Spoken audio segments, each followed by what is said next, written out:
네, 반갑습니다. 저는 그 부동산 학개론을 강의하는 이동기라고 합니다. 처음 시작하는 만큼 앞에 좀 소개를 해드리고요. 그리고 이제 내용으로 들어가겠습니다. 제가 가르치는 과목은 이제 유일하게 학이라는 글자가 붙은 과목입니다. 다른 과목은 이제 다 법이 들어가 있죠. 자, 아무튼 이 공부를 시작하는데 어떤 시험이든 간에 좀 빨리 합격하기 위한 어떤 노하우랄까 그런 게 있습니다. 이제 더군다나 평균 60점이면 합격하는 시험이죠. 그래서 이런 시험은 요령이 필요합니다. 여러분들이 이제 앞으로 공부하실 내용이 굉장히 많습니다. 어마어마하게 많습니다. 근데 그 많은 것들을 다 할 수는 없습니다. 그래서 이 가장 이제 좀 요령 있게 한다, 좀 약삭 빠르게 한다 이렇게 한다면 많이 버리는 겁니다. 안 하는 겁니다. 그래서 중요한 것들을 골라서 하는 거죠. 그래서 거기에 대해서 조금 말씀을 드리고요. 그리고 이제 제 과목에 대해서 좀 말씀을 드리겠습니다. 소개를 해드리면 이제 오리엔테이션인데 효율적인 학습 방법이라고 돼 있죠. 자, 이게 우리 공인중개사 시험뿐만이 아니고요. 모든 시험이 다 동일합니다. 여기서 말씀드리는 거는 일단 기출 문제를 나침반으로 해야 됩니다. 여러분들이 이제 앞으로 교재에 보시면 이제 기출 문제를 이제 접하게 될 겁니다. 그러면 기출 문제에서 어떻게 출제됐는지를 파악을 하시고 그 기출 문제를 바탕으로 해서 이런 식으로 질문을 하는구나. 거기에 대해서 대답을 할 수 있도록 준비를 하시면 되는 겁니다. 지금 당장은 뭐 기출 문제를 접할 수가 없죠. 이제는 뭐 아주 기초 과정으로 하니까. 근데 이제 1월부터 기본서를 보시면은 거기에 이제 기출 문제가 수록이 되어 있습니다. 그럼 이제 이런 식으로 문제가 출제되는구나. 이걸 이제 나침반으로 삼으시면 되고요.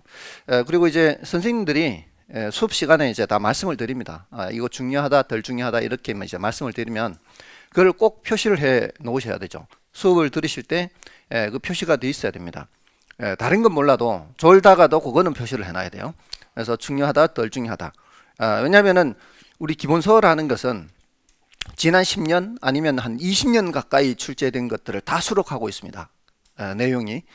근데 그 중에 옥석을 가려야 되니까 최근 10년간 출제되는 것이 더 중요하겠죠. 물론 이제 수업 시간에 오랜만에 한 번쯤 다시 출제될 만한 것들은 이제 언급을 하기는 하지만 사실은 이 60점을 목표로 한다면 그런 것까지는 사실 할 필요는 없습니다. 근데 이제 어떤 부분이 있는가 하면 이제 1차를 합격하기 위해서 평균 60점인데 어떤 분은 민법이 너무 어려운 거예요.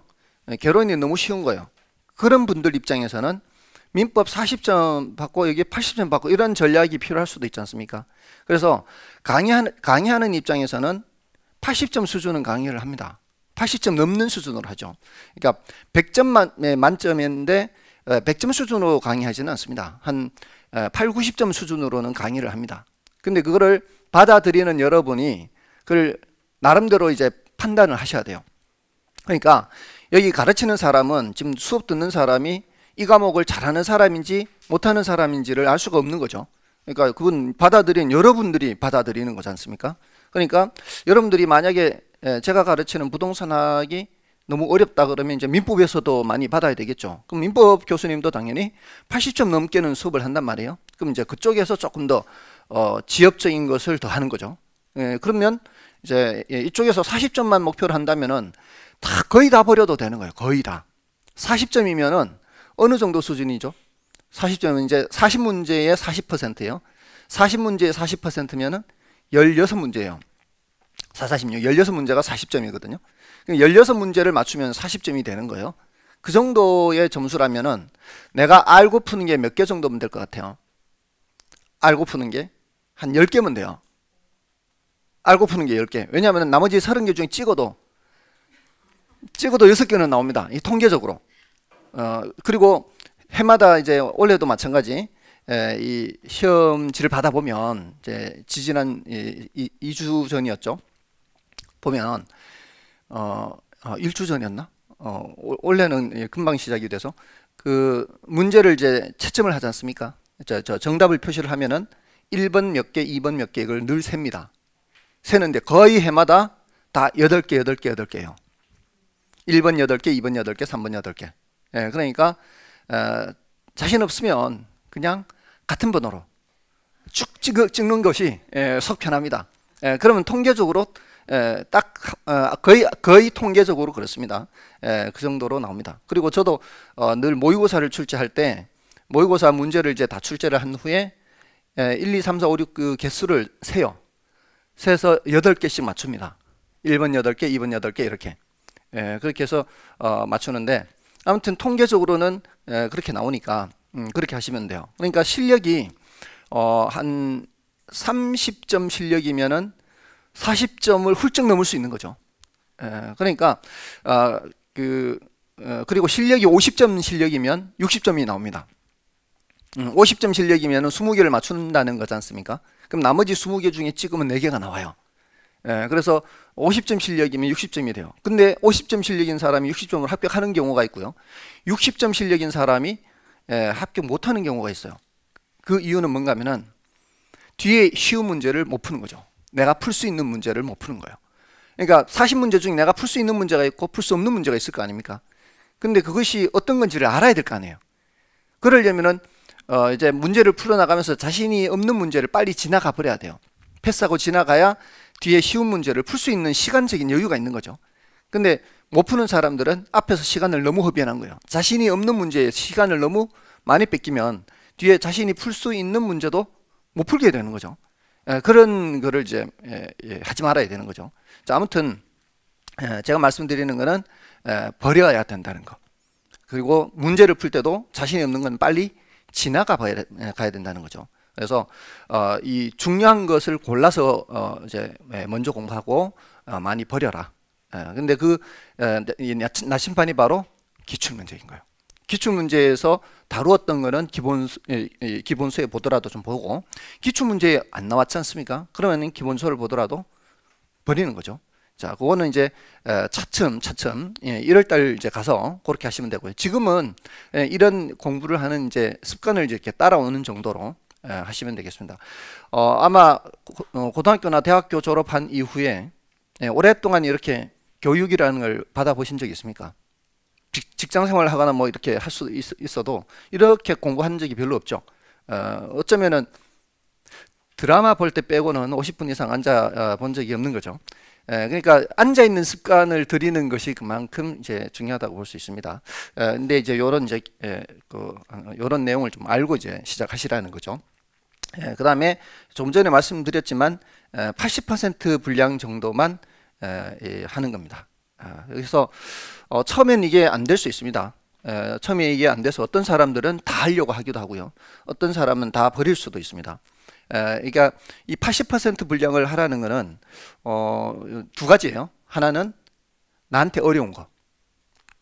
어려운 게 많이 나올 겁니다. 처음 들어보는 말들이 많으니까 그런 것들은 일단은 버려야 돼요. 그리고 중요도가 낮은 거는 버려야 되는데, 중요도가 낮은지 높은지는 수업 시간에 이제 설명을 들어야 되겠죠. 근데 이제 어려운지 쉬운지는 여러분이 스스로 알 겁니다. 내가 봐서 뭔 소리인지 모르면 어려운 거예요. 그런 거는 이제 빨리 지나가야 돼요. 우리가 학문을 하는 게 아니고요. 시험 목적으로 공부를 하는 것이기 때문에 어렵다 싶으면 빨리 지나가는 게 상책입니다. 사람들이 어려운 것과 낯선 것을 구별을 못하는 경우가 많습니다. 낯선 것과 어려운 것은 굉장히 어쨌든 처음 접하는 것이기 때문에 어렵게 느껴질 수 있습니다. 근데 낯선 것들은 두 번, 세 번 보면 자연스럽게 알게 되는 거예요. 여러분들이 낯선 곳에 이제 이사를 가거나 뭐 이렇게 뭐 외국을 가거나 하면 굉장히 잘 모르죠. 이게 골목길도 낯설고 이렇게 낯설면 잘 모른단 말이에요. 근데 그게 어려운 건 아니지 않습니까? 그러니까 그 지역에 며칠간 계속 머무르다 보면은 자연스럽게 어디가 빵집이 있고 무슨 뭐 커피집이 있고 이렇게 알게 되는 것처럼 이건 낯선 것일 뿐이거든요. 근데 사람들이 처음 보는 것을 이제 낯선 것과 어려운 것을 이제 구별을 못 하는 거죠. 그러니까 처음에는 잘 모르기 때문에 낯설어서 모르든 어려워서 모르든 빨리 지나가라는 거예요. 그 시간을 많이 허비하면은 그만큼 낭비가 되는 거죠. 두 번째 들으면 자연스럽게 알게 될 것을 괜히 시간 낭비를 하는 거예요. 그래서 이 공부는 스피디하게 빨리 지나가는 겁니다. 그러니까 같은 곳에서 머물러 있지 마시고 두 번, 세 번 들으면 자연스럽게 알게 된 것들이 굉장히 많습니다. 그러니까 시간 낭비하지 말고 잘 모르네 표시는 하세요. 이게 뭔 소리인지 표시는 해놓으면 돼요. 표시는 해놓고 지나가시면 돼요. 그게 중요하지 않은 것일 수도 있지 않습니까? 중요한 것일 수도 있고요. 근데 그런 걸 잘 모르니까 일단 표시는 하고 지나가시라는 거예요. 그래서 80% 정도 이것만 한다. 처음에는 다 버릴 수도 있습니다. 다 어려우니까. 근데 자연스럽게 접하게 되면은 알게 될 거고요. 그 다음에 어려운 건 이제 이건 패스라고 말씀을 드렸고요. 다음에 이제 반복인데요. 이 반복은 이건 이 원장님도 방금 말씀하셨죠. 반복하시라고.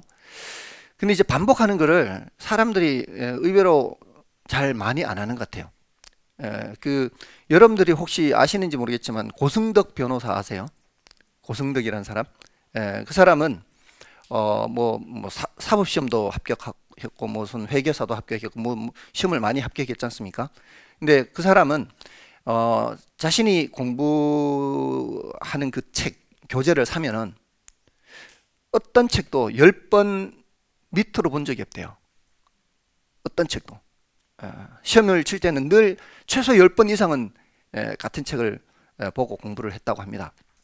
근데 여기 합격하는 사람들 얘기를 들어보면 3번 봤다는 사람도 드물어요. 3번 보고 합격한 사람이 많지 않아요. 그러니까 그만큼 공부를 많이 안 한다는 얘기죠. 많이 안 하고 합격하는 거예요. 근데 만약에 내가 3번을 본다, 그럼 거의 100% 합격인 거죠. 그러니까 최소 3번 이상 봐야 되는데 그 3번을 이상하게 못 보는 거예요. 근데 이 스케줄상 이따도 말씀을 드리겠지만 3번을 볼 수 있는 스케줄로 갑니다. 한 바퀴 돌고 다시 한 바퀴 돌고 다시 한 바퀴 돌고 이렇게 이제 이 커리큘럼이 그렇게 되어 있습니다. 그러면은 그냥 꾸준하게 따라만 와도 3번을 볼 수가 있는 거죠. 근데 그 3번을 어떤 거는 더 중요하고 어떤 거는 덜 중요하니까 더 많이 보는 것도 있고 좀 덜 보는 것도 있고 이런 식으로 해서 3바퀴를 돌아야 되는 거겠죠. 그래서 최소 3바퀴 이상, 최소 3바퀴 이상을 보셔야 된다는 거. 반복인데 제가 지금 말씀을 드린 건 기본서를 말씀을 드리는 거지 않습니까? 근데 그 반복이라는 게 기본서만 반복하는 게 아니고 사실 수업 시간에도 이게 반복이라는 거를 할 수가 있어요. 제가 지금 순서대로 이렇게 내려가지 않습니까? 가는데 예를 들어서 오늘 이 수업이 50분 만약에 이제 오리엔테이션 수업을 하고 시험을 본다면 오리엔테이션 시간에 뭐 했어요? 이렇게 테스트를 한다면 여러분들 얼마나 맞을 수 있을 것 같아요? 제가 이렇게 얘기를 하면은 시험을 이제 시험지를 드렸을 때 이렇게 조금 더 맞을 수 있을 겁니다. 근데 아무런 예고도 없이 오리엔테이션 끝나고 오리엔테이션 시간에 뭐 했어요? 막 이렇게 하면은 아마 맞추는 게 떨어질 수가 있죠. 이거는 이제 학생들을 대상으로 실험을 한 거예요. 이제 반틈의 학생들한테는 이 수업이 끝나고 시험을 볼 거다라고 얘기를 하고요. 나머지 반틈의 학생들한테는 아무런 얘기를 안 하고 수업을 진행을 한 거예요. 수업이 끝나자마자 시험지를 다 돌린 거죠. 이쪽 저쪽 학생들한테. 누가 점수가 잘 나왔겠어요? 당연히 미리 얘기 들은 쪽이죠. 그래서 이게 벌써 한 20년 가까이 된 그 실험 결과인데 학생들이 수업을 들을 때 시험을 본다라고 하면은 계속 뭔가 머릿속으로 생각을 하겠죠. 그 생각하는 것 자체가 반복이에요.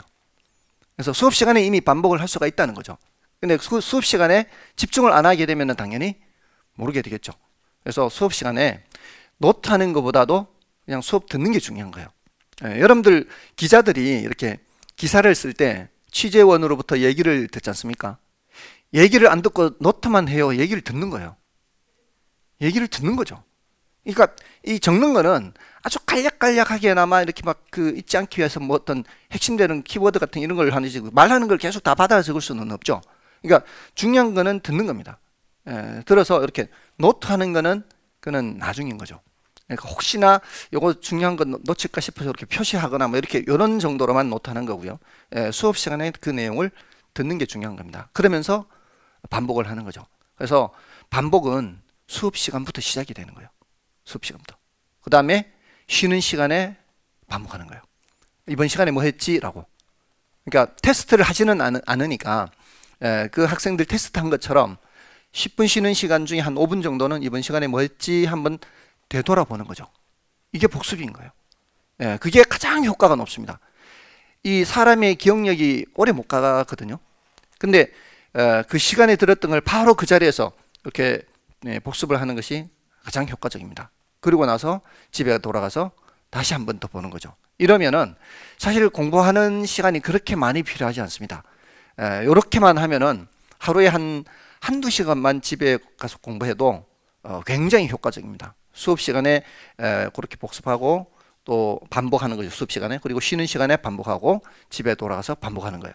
그래서 반복이라는 게 수업 시간부터 시작이 되는 겁니다. 그래서 집에 가서 복습이라는 게 집에 가서 하는 것이 아니고 수업 시간에 하는 거예요.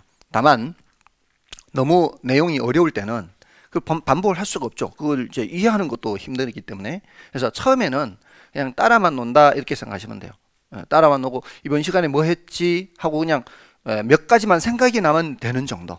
처음에는 그렇습니다. 근데 이제 1, 2월, 3, 4월 가면 이제 다를 겁니다. 1, 2월, 3, 4월 가면은 작년에도 그랬고요. 앞에 앉아서 막 그 표정이 보여요. 막 힘든다는 표정이.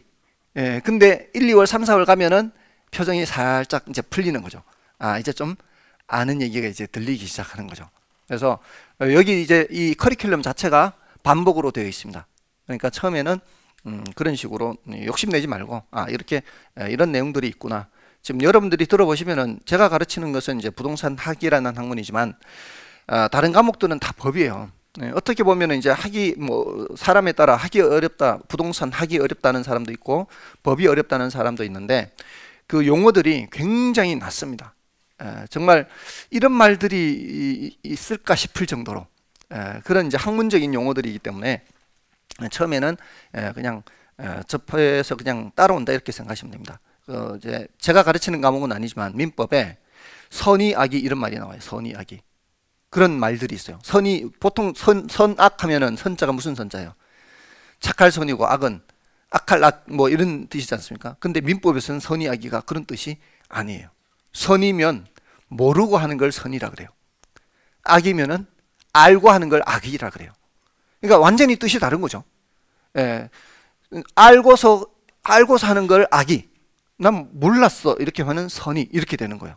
근데 표현을 그런 식으로 하기 때문에 이런 이 용어가 이거 두 가지뿐만이 아니에요. 굉장히 다양해요. 말들이 어려운 말들이. 그리고 뭐 통정 허위 표시 뭐 이런 말도 나와요. 민법에 가면 통정하면은 정을 토한다 이런 말이잖아요. 근데 민법에서는 그런 의미가 아니고요. 짜고란 뜻이에요. 짜고. 둘이 상호간에 짜고 뭔가를 할 때 그렇게 해요. 그리고 부동산학에는 이 부동산학에도 또 막 그 다양한 말들이 나와요. 뭐 금융 용어도 나오고 투자 용어도 나오고 여러분들이 접해봤을 법한 것도 있는데 영문자로는 DSR이라고 하는데요. 총부채 원리금 상환 비율 그래요. 혹시 아시나요? 총부채 원리금 상환 비율 안 들어보셨죠? 네, 근데 이 매스컴에 나오는 겁니다. 그리고 그 총부채 원리금 상환 비율도 있지만 총부채 상환 비율 이렇게도 있어요. 용어가 달라요. 자, 이런 용어들이 나오니까 막 굉장히 힘드는 거죠. 근데 이제 그런 것들이 매스컴에 나오고 여러분들이 대출 받을 때 그런 걸 적용해서 대출을 받는 거예요. 근데 이제 여러분들이 그런 용어를 모르지만 이제 실제로는 적용을 하고 있는 것이고 이제 여러분들이 앞으로 그런 용어들을 배우시게 될 거라는 거죠. 근데 어쨌든 반복을 하는 수밖에 없습니다. 어쨌든 시험을 봐야 돼요. 시험을 보려면은 그런 용어들을 알아야 되니까. 자, 아무튼 그렇게 해서 반복을 해야 된다는 거. 자, 그렇게 말씀을 드리고요. 다음에 이제 커리큘럼을 좀 말씀을 드리겠습니다. 자, 우리 커리큘럼은 지금은 기초 단계 11월 12월 단계죠. 이때 이제 기초 이론을 이제 지금 여러분이 받으신 교재로 시작을 합니다. 그리고 이제 기본 단계에서 자, 요거는 기본 이론과 그리고 이제 기출 문제를 그 다음에 하게 됩니다. 그래서 요 단계가 아주 중요하겠죠. 기출 문제 단계가. 저는 요게 가장 중요한 단계라고 봅니다. 그래서 기초 이론은 기초적인 내용들 이제 접해 나가는 단계고 여기 이제 가장 중요한 단계고요. 그 다음에 이제 기출 변형 문제 풀이가 있죠. 요 단계는 이제 그 기출 문제 말고 이걸 이제 약간 응용을 해서 조금 난이도를 높였다 이렇게 보시면 돼요. 그래서 요 단계에서 이제 그런 문제를 풀게 되고요. 그 다음에 이제 8월 달에 가면은 단원별 모의고사를 봅니다. 그러니까 모의고사 하면은 이제 전체 범위를 보는 게 보통 이제 모의고사라고 하는데, 단원별 모의고사는 앞에서부터 진도별로 이렇게 범위를 나누어서 모의고사를 보게 되는 겁니다. 자, 여기 이제 장점은 그 단원별로 자신이 어떤 부분이 강한지 약한지를 더 분명하게 알 수 있는 그런 장점이 있습니다. 이 단계를 거쳐서 자신이 약한 거를 이제 알면은 그때 이제 보완을 하는 거죠. 그 다음 단계는 이제 여기 이제 백선해서 그 선생님들마다 중요하다고 한 주제들이 있을 거 아닙니까? 그때 그 중요한 주제들을 뽑아서 100문제를 만드는 거죠. 그래서 그 100문제를 풀게 되고요. 그 다음에 요 동형 모의고사 단계는 이제 동형이 이제 같은 유형이라는 얘기죠. 그래서 40문제씩 매회 전체 범위에 걸쳐서, 단원별 모의고사와의 차이점이죠. 단원별 모의고사는 단원별로 이렇게 진도대로 40문제씩 이렇게 하는 거지만, 동형 모의고사는 전체 범위에 대해서 40문제를 보게 되는 겁니다. 실전 모의고사처럼 그렇게 해서 자신이 약한 부분을 이렇게 체크하는 겁니다. 이렇게 해서 이제 전체 마무리가 되는 겁니다. 그 중에 이제 우리는 이제 11월 12월 기초이론 단계를 시작하는 겁니다. 자, 이렇게 진행이 되는 거예요. 다음에 이제 제가 가르치는 이제 부동산학을 좀 소개를 해드리겠습니다. 부동산학은 이제 총론하고 강론, 감정평가는 크게 이제 세 단원으로 되어 있어요. 크게 세 단원으로 되어 있고요. 총론 안에는 다시 뭐 이렇게 세부적인 내용들이 있습니다. 부동산학 서설, 개념, 물류, 그리고 부동산 특성, 자, 이런 것들이 있는데, 요 중에서 이제 중요도가 더 높고 낮고 한 게 있겠죠. 부동산학 서설은 별로 중요하지는 않습니다. 이러한 학문입니다. 이제 소개하는 정도고요. 이 부동산 개념부터가 본론이에요. 그래서 오늘은 이제 서설에 대해서는 간략하게 소개만 하고 부동산 개념부터 진도를 나갑니다. 그리고 강론에 들어가면은 이제 여러 가지 이제 파트가 또 있어요. 부동산 경제론하고 이제 여러 파트가 있는데, 오늘은 경제론 앞부분까지 조금 들어갈 거예요. 수요 공급 이론해서 여러분들이 기본적으로 수요 공급이라는 것을 이제 아셔야 되는 거죠. 이제 경제 흐름을 모르고서는 뭐 이 부동산 활동이라는 것을 할 수가 없기 때문에 이게 이제 꼭 필요한 단원인 거죠. 그래서 시장론, 정책론, 투자론, 금융론, 개발론, 자, 이런 내용들을 합니다. 자, 그래서 지금 투자나 금융, 또 요 수요 공급이나 이런 데서 이 계산 문제가 나옵니다. 그래서 부동산학계로는 다른 과목에 비해서 계산 문제가 많이 나옵니다. 한 9문제에서 10문제. 이번에도 9문제 나왔습니다. 근데 그렇게 어렵게 나온 거 한 두세 문제, 그런 거는 이제 버리면 되는 거고요. 쉬운 것들이 많이 나옵니다. 공식만 알면은 몇 초 만에 풀 수 있는 그런 문제들도 나옵니다. 근데 단 공식을 외워야 되는 거죠. 그런 이 문제들이 나오고요. 다음에 이제 감정평가론 해서 이제 부동산 감정평가에 대한 내용들이 나옵니다. 그래서 감정평가의 기초라든가 감정평가 방식이라든가 이런 것들이 출제가 되고요. 지금은 이제 이런 게 있나 보다 하는 정도로 들으시면 되겠습니다. 강론이 한 30문제 가까이가 출제됩니다. 30문제에서 31문제, 30에서 31. 그리고 총론과 감정평가론을 합해서 한 10문제 정도, 또는 9문제 정도. 이게 감정평가가 6에서 7문제 출제되고요. 이 총론은 뭐 3문제에서 4문제 이렇게 많이 출제되는 것은 아니죠. 여기서 많이 출제가 되죠. 아무튼 자, 이런 정도고요. 자, 이제 총론을 들어가기 전에 한 가지만 더 말씀을 드리면, 자, 우리가 이제 40문제면은 한 문제당 2.5점이에요. 그래서 100점이거든요. 그래서 60점 평균이 이제 합격 점수인데, 여러분들 혹시 수능 시험이 점수 배점이 문제당 똑같은 거예요? 다른 거예요? 문제마다 다른 거 아시죠? 문제마다 달라요. 배점이 높은 거는 어떤 문제예요? 난이도가 높은 거. 배점이 낮은 거는 난이도가 낮은 거. 자, 그러면 우리 공인중개사 시험에서는 그 난이도가 높고 낮은 거에 따라 배점이 다른가요? 똑같을까요? 똑같아요. 배점이 똑같아요. 자, 그럼 어떻게 하라는 얘기예요? 쉬운 걸 풀면 쉬운 거를, 어려운 거 버리면 되는 거예요. 자, 근데 문제가 쉬운지 어려운지를 내가 알아야지. 그 정도 실력은 돼야 되는 거예요.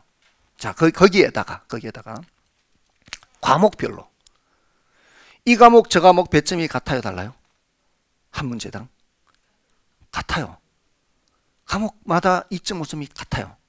자, 그러면은 어떻게 하는 게 유리해요? 쉬운 과목을 점수를 높이고 어려운 과목은 낮추면 되는 거예요. 어려운 과목을 덜 하면 되는 거죠. 자, 그게 요령인 거예요. 자, 그게 요령인데 보통 민계공해서 민법과 부동산학개론, 그 다음에 공법, 이 세 과목이 어려운 과목이에요. 그러니까 1차는 다 어려워요. 민법하고 부동산학개론은. 근데 2차는 공법이 공포의 공법이라고 해요. 공포의 공법. 개론은 개 같은 이론 해서 개론. 아무튼 이런 식으로 개론도 어렵고 민법도 어렵고 공법도 어려워요. 근데 중개사법은 쉬워요. 중개사법은 대체로 점수를 보태주는 과목이에요. 그러면 중개사법에서 점수를 많이 내고 공법에서 점수를 좀 낮추면 되는 거예요. 공법은 만점이 70점이라고 보시면 돼요. 만점이 70점, 만점이. 그러니까 70점 넣은 사람들은 공법의 신이라고 보면 돼요. 그러니까 보통 사람들이 50점을 목표로 해요. 목표가 50점이에요. 그러면 이제 중개사법이 70점이 되는 거죠. 그러니까 커트라인 기준으로 말씀을 드리는 거예요. 그러면 이제 공시세법이 60점을 맞추는 거죠. 그래서 5, 6, 7 이렇게 되는 거예요. 근데 그 50점을 받기 위해서 하는 공부의 양이 중개사법보다 훨씬 많습니다. 그러니까 공부를 해야 된다는 거예요. 해야 되는데 너무 많이는 할 수가 없는 거예요. 이게 많이 해도 점수가 안 나오니까. 근데 중개사법은 그렇게 많이 하지 않아도 점수가 나와요.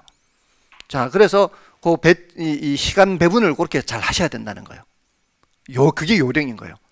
똑같은 시간을 공부하더라도 점수가 이제 높게 나올 수도 있고 적게 나올 수도 있는 거예요. 공부 그 배분에 따라서. 근데 이제 가장 중요한 거는 일단 1차가 안 되면 2차는 꽝이니까 1차가 먼저 돼야 되지 않습니까? 근데 1차에서는 뭐가 더 중요해요? 민법이 더 중요해요.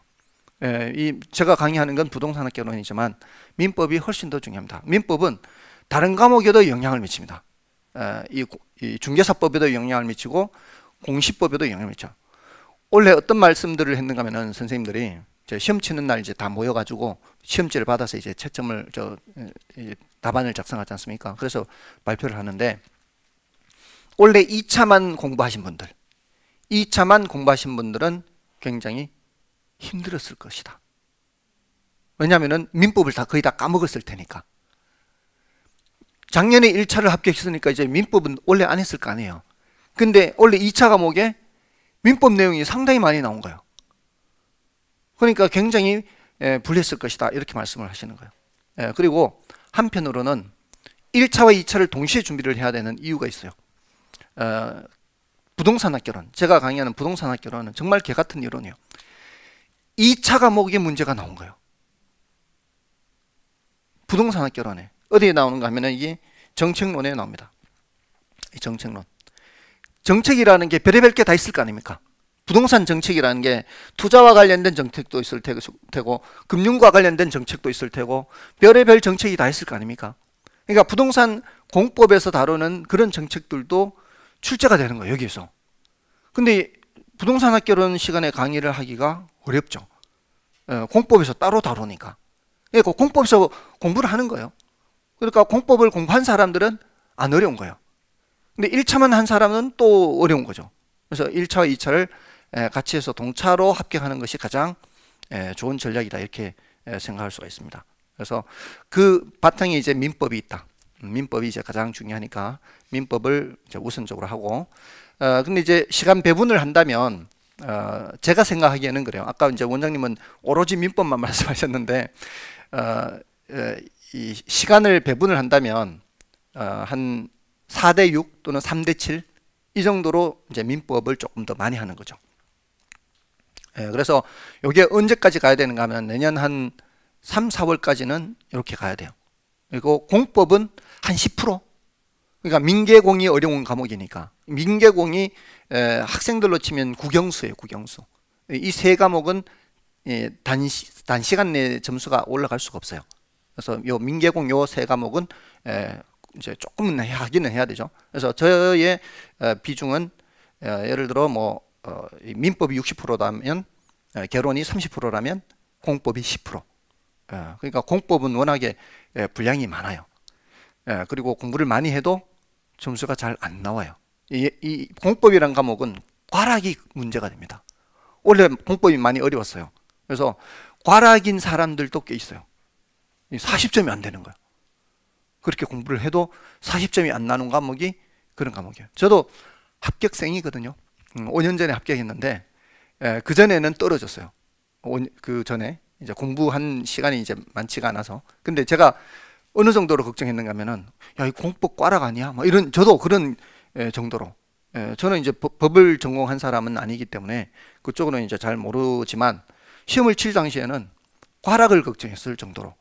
근데 이제 40점은 넘겼는데 평균 점수가 안 돼서 이제 그 해는 안 되고 그 이듬해 됐는데 아무튼 저도 공법이 제일 약한 과목이에요. 공법이 제일 어렵고 시간이 제일 많이 썼지만 제일 점수가 적게 나오는. 근데 중개사법은 공법보다 훨씬 적게 했어요. 시간이 투입한 시간이 훨씬 적게 했는데 중개사법은 70점 넘어요. 그러니까 이제 이 많은 사람들이 이렇게 얘기를 하니까 사람마다 다를 수는 있지만 일단 거기에 초점을 맞춰서 공부를 하시라는 거예요. 자, 아무튼 이런 내용이고요. 자, 이제 오늘 여기 이제 부동산 특성까지 다 지나가고 부동산 경제론까지 오늘 진도를 나갈 겁니다.